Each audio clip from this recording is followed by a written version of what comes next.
ఎప్పుడైతే మనం మనుషులకు సేవ చేస్తామో ఉమ్, వానికే ఎనర్జీలు అటాక్ అవుతాయి. మానవ సేవ అనేది అసలు చేయకూడదు. ఈ కలియుగం ఇది. కలియుగంలో నాది నేనే చూసుకోవాలి, పక్కోనికి సాయం అనేది చేయకూడదు. నువ్వు ఎవరికైనా సాయం చేసి స్టార్ట్ చేసినావో ఇక నువ్వు నాశనం అయినట్టే. ఎట్లా అంటే నువ్వు నాకు బాగా హెల్పింగ్ చేస్తున్నావు, మాట సాయం కానీ, డబ్బు సాయం కానీ, పని సాయం కానీ, నాకు నీ మీద లవ్ ఏర్పడుతుంది. అంటే ప్రేమ ఏదో నాకు ఆయన పని ఇచ్చినానో లేదా డబ్బు ఇచ్చినానో, పని మీద పోతే నాకు హెల్పింగ్ చేస్తున్నాను.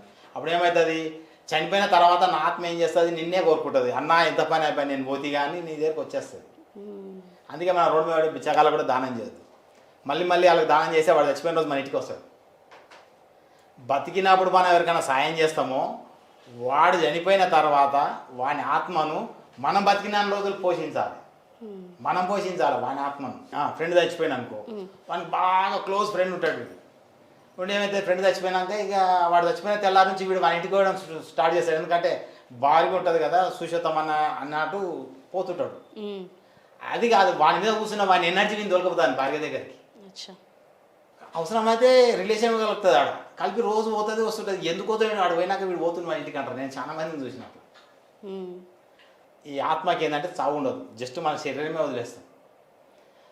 పుట్టిన పిల్లగాడు, ఒక నెల పిల్లగానికైనా ఆత్మ అదే, ఉమ్, 100 సంవత్సరాలు చనిపోయిన ఆత్మ అదే. చిన్నపిల్లగాడు 1 మంత్ తోటి చచ్చిపోయినా, 100 ఏళ్ళ చచ్చిపోయినా అదే ప్రభావం ఉంటుంది ఈ ఆత్మ. ఓకే. అంటే దానికి అంత పవర్ ఉంటుంది.